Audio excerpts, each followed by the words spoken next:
Hello again, guys. Alright, so the observatory is almost complete. And when I say almost, I mean I only need to install the scope and the automation, the software that will control it, which is going to run on some Raspberry Pis, but I will talk about this later on because I've already started installing the software on some of my Pis, and it's going to be quite a complex setup, but let's not talk about it right now. Let's have a look at the final layout of the observatory. And what I've done, I have actually managed to raise the roof a bit so that we don't have the problem with the pier being too high, because that was a problem that I noticed too late in the setup.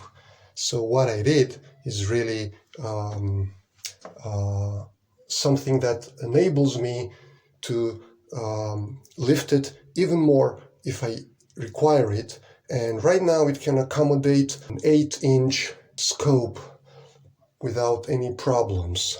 So let's see what I've done. Alright, so the parking position will be like this, horizontally. And as you can see, there are about, I would say, 1.5 centimeters free here. And now the mount sits nicely and I can roll off the roof. Now the reason I put this is because I don't come here often, this point. And as you can see, some little birdies had some fun here and left some poo. For this reason, I decided to try to protect it, because I will leave this one in place. And when I come back, I will install this scope here.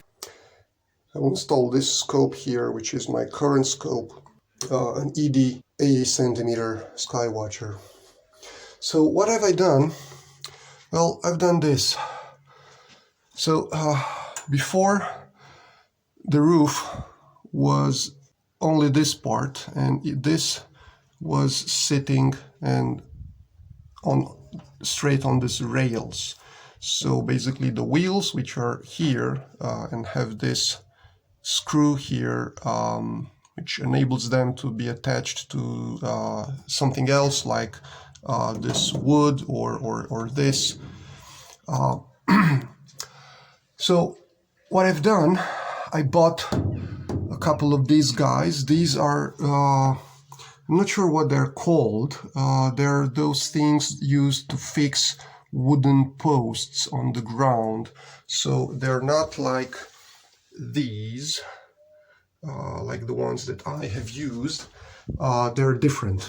They're U-shaped, and I found them perfect for my M8 screw here. And in addition to this, what I've done, I've attached 2 parallel wood parts, so one on one side and the other on the other side. And I placed the original roof on top of these, and then I fixed them with some screws. As you can see, obviously you cannot see the screws that go in this bit here, because I don't want the roof to fly off when it's too windy. So I've basically used this OSB board here to cover the extra height. Here as well, and this one here. There is a little bit of space here, but that's fine. I'll add some insulation material later. So basically right now this roof is fixed to this through this OSB board, which is been attached to this and also this one here. So right now it's even easier to roll it off, because it's only the wheels that touch the rails. Previously it was also the wood, and I didn't like that also. So now it's much easier to roll it off.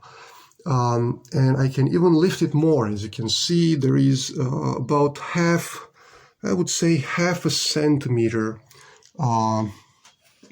left to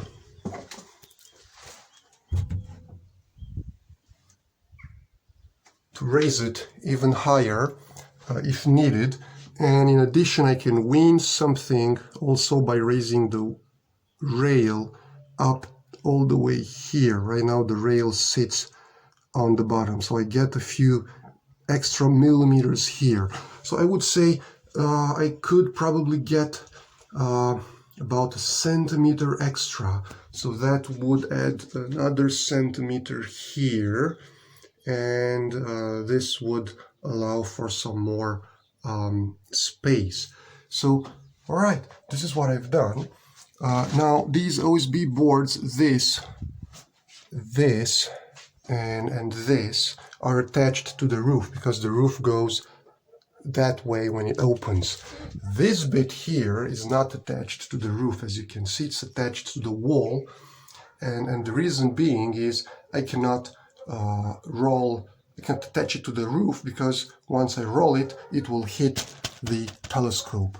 So that stays over there. All right, folks, that's all. Thanks for watching.